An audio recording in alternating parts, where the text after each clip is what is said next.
तो दोस्तों, आज की ये वेब सीरीज इतनी डार्क, इंटेंस और माइंड ब्लोइंग है कि इसे फैमिली के साथ देखने की गलती मत करना।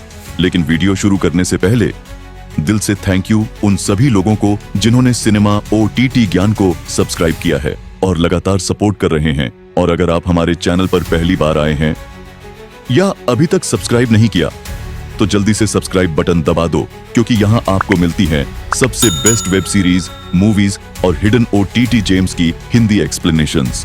तो अब लाइट्स ऑफ करो, हेडफोन्स लगाओ और तैयार हो जाओ एक डेंजरस जर्नी के लिए। दोस्तों, डार्क सिर्फ एक वेब सीरीज नहीं है, ये एक ऐसा पजल है जो आपका दिमाग घुमा देगा। कहानी शुरू होती है विंडेन नाम के छोटे से टाउन से, जहां एक बच्चा अचानक गायब हो जाता है। शुरू में सबको लगता है कि यह नॉर्मल मिसिंग केस है, लेकिन धीरे धीरे लोगों को पता चलता है कि इस टाउन के नीचे एक मिस्टीरियस केव है जो टाइम ट्रैवल का रास्ता बन चुकी है। यहाँ हर कैरेक्टर की जिंदगी किसी न किसी तरीके से दूसरे समय से जुड़ी हुई है। कोई अपने फ्यूचर वर्जन से मिलता है, कोई अपने पास्ट को बदलने की कोशिश करता है और कोई अननोइंगली वही मिस्टेक्स दोहराता रहता है। सीरीज की सबसे डेंजरस बात यह है कि यहाँ विलन को इंसान नहीं बल्कि समय खुद है। जैसे जैसे कहानी आगे बढ़ती है, फैमिली सीक्रेट्स सामने आते हैं। लोगों को पता चलता है कि उनके पेरेंट्स, चिल्ड्रन और रिश्ते सब कुछ वैसा नहीं है जैसा वो सोचते थे। डार्क का हर एपिसोड नए सवाल छोड़ता है। कौन किसका फ्यूचर है, कौन किसका पास्ट, और आखिर ये साइकिल कब खत्म होगी। अगर आपको माइंड बेंडिंग थ्रिलर पसंद है तो डार्क आपके लिए परफेक्ट सीरीज है। लेकिन वार्निंग ये है कि इसे कैजुअली मत देखना, वरना कहानी समझने के लिए आपको टाइमलाइन बनानी पड़ेगी। और यही वजह है कि डार्क को दुनिया की सबसे इंटेलिजेंट वेब सीरीज में गिना जाता है। क्या होगा अगर पुलिस डेंजरस किलर्स के दिमाग को समझने की कोशिश करे ताकि फ्यूचर क्राइम्स रोके जा सकें? माइंड हंटर एक ऐसी क्राइम थ्रिलर सीरीज है जो एक्शन से ज्यादा साइकोलॉजी पर फोकस करती है। कहानी 1970 के अमेरिका में सेट है, जहां FBI के 2 एजेंट्स एक नया एक्सपेरिमेंट शुरू करते हैं। उनका आइडिया सिंपल था, अगर क्रिमिनल्स को समझ लिया जाए तो फ्यूचर किलर्स को जल्दी पकड़ा जा सकता है। लेकिन प्रॉब्लम यह थी कि उस समय कोई भी सीरियल किलर्स की साइकोलॉजी को सीरियसली नहीं लेता था। दोनों एजेंट्स डेंजरस क्रिमिनल से इंटरव्यूज लेना शुरू करते हैं। वो उनसे पूछते हैं कि उन्होंने क्राइम्स क्यों किए, कैसे किए और उस समय उनके दिमाग में क्या चल रहा था। धीरे धीरे उन्हें एहसास होता है कि हर किलर अलग सोचता है। कोई अटेंशन चाहता है, कोई कंट्रोल और कोई सिर्फ केओस क्रिएट करना चाहता है। सीरीज का सबसे इंटरेस्टिंग पार्ट यह है कि यहाँ डर एक्शन सीन से नहीं, कॉन्वर्सेशन से पैदा होता है। जब क्रिमिनल्स कामली अपने थॉट्स एक्सप्लेन करते हैं, तब ऑडियंस को असली डर महसूस होता है। माइंड हंटर सिर्फ क्राइम स्टोरी नहीं है, ये इंसानी दिमाग के डार्क साइड की जर्नी है। अगर आपको स्लो बर्न साइकोलॉजिकल थ्रिलर्स पसंद हैं, तो माइंड हंटर जरूर देखना चाहिए। एक फैमिली मैन जो अचानक क्रिमिनल्स के लिए मनी लॉन्ड्रिंग करने लगता है, सिर्फ अपने परिवार को बचाने के लिए। ओजार्क की कहानी मार्टी बर्ड नाम के फाइनेंशियल एडवाइजर की है, जिसकी जिंदगी एक दिन पूरी तरह बदल जाती है। मार्टी सीक्रेटली डेंजरस कार्टेल के लिए मनी लॉन्ड्रिंग कर रहा होता है, लेकिन जब उसका पार्टनर गलती कर देता है, तब कार्टेल उसे मारने का फैसला कर लेता है। अपनी जान बचाने के लिए मार्टी एक रिस्की प्लान बनाता है। वो कार्टेल को कन्विंस करता है कि वो ओजार्क नाम की जगह पर और भी बड़ा लॉन्ड्रिंग बिजनेस शुरू कर सकता है।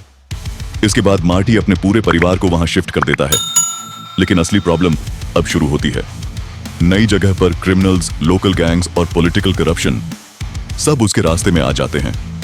धीरे धीरे उसकी वाइफ वेंडी भी इस डेंजरस बिजनेस में शामिल होने लगती है और फिर फैमिली सर्वाइवल के लिए ऐसे डिसीजंस लेने लगती है जो उन्हें और अंधेरे में धकेल देते हैं। ओजार्क की सबसे बड़ी ताकत इसका टेंशन है। हर एपिसोड में लगता है कि अब सब खत्म हो जाएगा, लेकिन मार्टी हर बार किसी न किसी तरीके से सिचुएशन संभाल लेता है। ओजार्क हमें दिखाती है कि जब सर्वाइवल की बात आती है, तब एक नॉर्मल इंसान कितना डेंजरस बन सकता है। 456 लोग, करोड़ों का प्राइज मनी और बच्चों के गेम्स जिनमें हारने का मतलब है मौत। स्क्विड गेम दुनिया की सबसे वायरल सर्वाइवल थ्रिलर सीरीज बन चुकी है। कहानी कुछ ऐसे लोगों की है जो फाइनेंशियल प्रॉब्लम्स में फंसे हुए हैं। किसी पर कर्ज है, कोई गैम्बलिंग में सब हार चुका है और कोई अपनी जिंदगी से पूरी तरह टूट चुका है। एक दिन उन्हें एक मिस्टीरियस इनविटेशन मिलता है। ऑफर सिंपल होता है, गेम्स खेलो और ह्यूज प्राइज मनी जीतो। लेकिन जैसे ही पहला गेम शुरू होता है, कंटेस्टेंट्स को एहसास होता है कि ये नॉर्मल कंपटीशन नहीं है। यहां हारने वालों को एलिमिनेट नहीं, परमानेंटली रिमूव कर दिया जाता है। इसके बाद शुरू होती है सर्वाइवल की ब्रूटल रेस। सीरीज दिखाती है कि एक्सट्रीम प्रेशर में इंसान कैसे बदल जाता है। कुछ लोग फ्रेंडशिप चुनते हैं, कुछ बिट्रेयल और कुछ सिर्फ सर्वाइवल। हर गेम बच्चों के खेल जैसा दिखता है, लेकिन उसके पीछे डेडली कंसीक्वेंसेस छिपे होते हैं। स्क्विड गेम सिर्फ सर्वाइवल स्टोरी नहीं है, ये ग्रीड, इनइक्वालिटी और ह्यूमन नेचर पर कमेंट्री भी है। और शायद यही वजह है कि स्क्विड गेम पूरी दुनिया में इतनी बड़ी फेनोमेनन बन गई। क्या होगा अगर टेक्नोलॉजी हमारी जिंदगी को आसान बनाने के बजाय हमें डिस्ट्रॉय करने लगे? ब्लैक मिरर एक एंथोलॉजी सीरीज है जहां हर एपिसोड अलग कहानी दिखाता है, लेकिन हर कहानी का एक कॉमन थीम है, टेक्नोलॉजी का डार्क साइड। कभी सोशल मीडिया लोगों की जिंदगी कंट्रोल करने लगता है, कभी आर्टिफिशियल इंटेलिजेंस इमोशंस को रिप्लेस कर देती है, और कभी वर्चुअल रियलिटी इंसान को रियलिटी से दूर ले जाती है। सीरीज का सबसे डेंजरस पार्ट यह है कि इसकी स्टोरीज फिक्शनल लगती जरूर हैं, लेकिन फ्यूचर में पॉसिबल भी महसूस होती हैं। एक एपिसोड में लोग सिर्फ रेटिंग्स के आधार पर सोसाइटी में जज किए जाते हैं।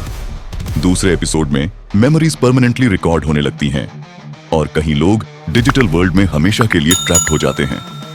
ब्लैक मिरर हमें यह सोचने पर मजबूर करती है कि टेक्नोलॉजी जितनी पावरफुल बनती जा रही है, उतना ही इंसान उसके कंट्रोल में आता जा रहा है।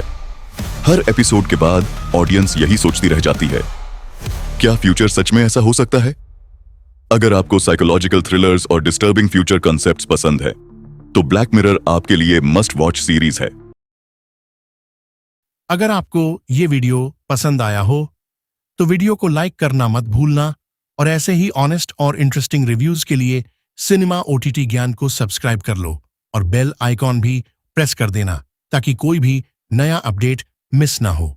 अपने दोस्तों के साथ भी शेयर करो ताकि वो भी जान सकें क्या देखना है और क्या नहीं, और नीचे कमेंट करके जरूर बताओ अगली वीडियो किस सीरीज या मूवी पर चाहिए।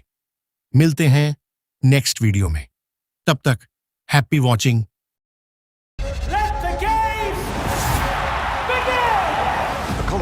Hello friends, welcome back to my channel. सबसे पहले दिल से थैंक यू कहना चाहता हूं उन सभी लोगों को जिन्होंने मेरे पिछले हिस्टोरिकल वेब सीरीज वाले वीडियो को इतना जबरदस्त रिस्पॉन्स दिया। आप लोगों का प्यार ही मुझे मोटिवेट करता है, और इसी वजह से आज मैं